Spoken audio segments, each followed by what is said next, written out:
কুসুমবন নামের একটা সুন্দর সবুজ শ্যামল গ্রাম ছিল, যেখানে নদ নদী, মাঠ ঘাট, রাখাল, গরু সব মিলিয়ে খুব সুন্দর পরিবেশ।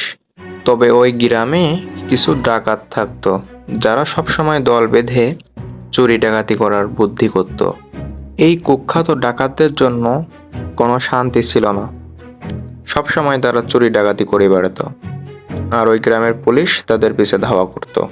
তারা কোনো কোনো সময় ব্যাংক, মানুষের দোকান, জুয়েলারি শপ সব কিছু লুটপাট করত। পুলিশ তাদের পিছে সব সময় পড়ে থাকতো। একদিন তিন ডাকাত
পেয়েছি।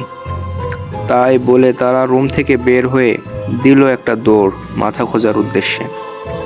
এক পর্যায়ে তারা যেই ঝোপের ভেতরে তার মাথা ফেলেছিল সেখানে এসলো। আসার পর তারা হাঁপাচ্ছিল। পরে একটা ডাকাত বলল, হাঁপালে হবে না, পুলিশটা আবারও হয়তো আমাদের তাড়তে চলে আসবে, তাড়াতাড়ি খোঁজো ওস্তাদ। তখন ডাকাত সর্দারও ভাবলো, হ্যাঁ এটাই ঠিক। তারপর তারা দুইজন ঝোপের এপাশ ওপাশ খুঁজতে শুরু করলো। তারা খুঁজে খুঁজে হয়রান হয়ে গেল, কিন্তু পাচ্ছিলই না। অবশেষে তারা পুলিশের মাথাটা পায় এবং এক জায়গায় রাখে। তারা মাথার উপরে তাকিয়ে দেখে মাথাটা এখনো ভালো আছে, পুলিশকে ফিরিয়ে দেওয়া যাবে। তারপর তারা সেই মাথাটা নিয়ে পুলিশের সেই বাড়িতে হাজির হলো এবং পুলিশের সেই বিছানার উপর রেখে তারা ওখানেই পুলিশের জন্য অপেক্ষা করলো। তো সবচাইতে ভয়ঙ্কর বিষয় হলো পুলিশ আর আসলো না। পুলিশের সেই মাথাটা হঠাৎ করে জেগে উঠল এবং বলল, তোরা আমাকে কেন কেটে ফেলেছিলি, তোদের কাজ ছাড়বো না। ডাকাত দল ভয়ে বলল, আমরা আর এরকম কাজ কোনোদিন করব না, এবারকার মতন আমাদেরকে ছেড়ে দিন। পুলিশ তখন বলল, আচ্ছা যা, এবারকার মতো তোদেরকে ছেড়ে দিলাম, আর এরকম কাজ যেন কোনোদিন করিস না, তাহলে কিন্তু তোদের কেউ বাঁচাতে পারবে না, আমরাই কিন্তু মেরে দেব তোদেরকে। ডাকাতেরা মাথা কাটা পুলিশের কথা মেনে নেয় এবং সারা জীবনের মতো চুরি করা বন্ধ করে দেয় এবং খুন খারাপি করাও বন্ধ করে দেয়। ডাকাতদের এরকম কথা শুনে পুলিশের আত্মা মুক্তি পেয়ে যায় এবং পুলিশের সেই বাড়িটা একাকী পড়ে থাকে। তো বন্ধুরা, গল্পটি কেমন লাগলো? আশা করি আপনাদের অনেক ভালো লেগেছে। তবে আমাদের যদি এরকম গল্প আপনারা দিতে পারেন, তাহলে আপনাদের গল্প আমরা মানুষের সামনে শেয়ার করব ইনশাআল্লাহ। আজকে আমাদের এই গল্পটি পাঠিয়েছেন আমাদের বান্ধবী শ্যামলী, যার বাড়ি বাংলাদেশের কুষ্টিয়া জেলা। আপনারা তাহলে ভিডিওর প্রথমে এরকম থাকতে চাইলে এখন এই জিহাদ অ্যানিমেশন চ্যানেলে আপনার একটা মূল্যবান সাবস্ক্রাইব দিন এবং একটা সুন্দর কমেন্ট করুন। তো বন্ধুরা, আজকের গল্প এই পর্যন্তই। তাহলে নেক্সট গল্প পাওয়ার জন্য এখনই চ্যানেলটি সাবস্ক্রাইব করে একটা সুন্দর কমেন্ট করে দাও। আজকের গল্প এখানেই শেষ। নেক্সট গল্প পাওয়ার জন্য সবাইকে যেন আল্লাহ তাআলা সুস্থ রাখে এই দোয়া করে আমি এই কার্টুনটা শেষ করলাম। আল্লাহ হাফেজ।